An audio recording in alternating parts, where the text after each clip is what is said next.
the display itself here on top. You notice it's got a wide screen. You're able to use it in a half screen mode or a full screen.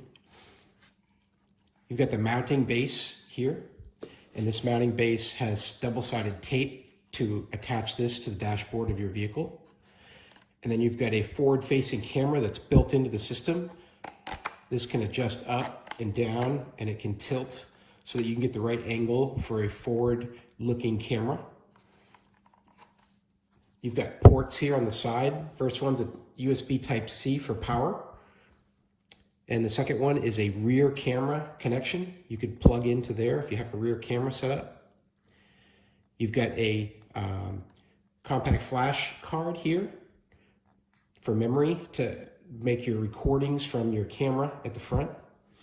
And then you've got an auxiliary in cable plug here where you can put a outside stereo system, plug it in there. You've got a built-in speaker in the unit as well, in addition to ability to tie into your car stereo system for sound.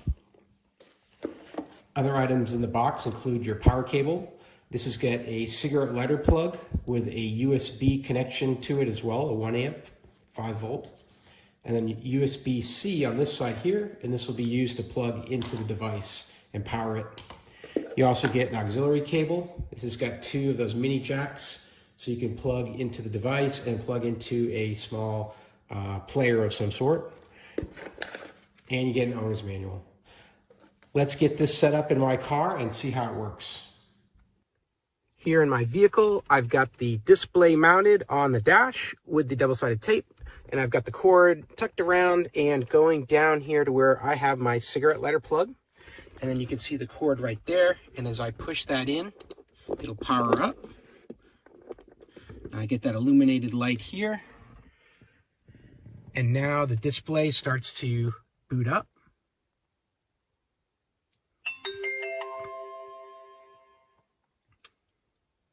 It's continuing to do its initialization. There's the forward camera view.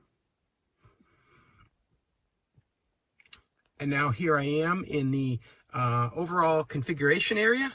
So if I want to connect to my iPad or my iPhone and do CarPlay, I push this and it'll give me the instructions that I need to connect. So all I'm going to do is pair my phone to this using this Bluetooth identifier here.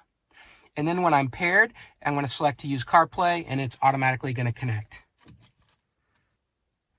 And there we go. Now that I've connected, I've got my CarPlay display, just like the apps that are on my phone. I've got them here also in the display of the vehicle. You can choose the different apps that you use right from here. Your music, your location, mapping apps, whatever you'd like to use. For me to change the brightness, I just press up there and I can adjust that slider. For me to adjust the FM tuner, I've got it set to 88.1. And then in my vehicle, I've also set it to 88.1. And now sound that is displayed from the device will display the sound over my car speaker system, which is great. Works really nice. I've got other options. If I hit home, I can take a look at what's going on with playback from the camera. If you put a chip in there, you can record.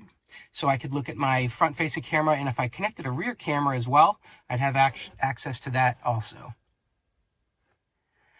If I want to connect strictly with Bluetooth to this device and use the internal speaker, I could do that also.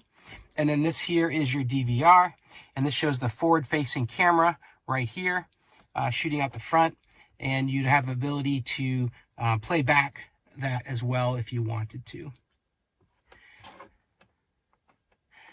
So that's it. You know, really for me, the most convenient thing is to have CarPlay right into the dash of the vehicle, whereas in the past, I did not have that. This does not offer CarPlay, but now I've got it built into my vehicle here without any hassle at all. All I have to do is run this one power cord down here, and I'm done. For Android users, it's very similar. You're just going to connect using your Android phone as well.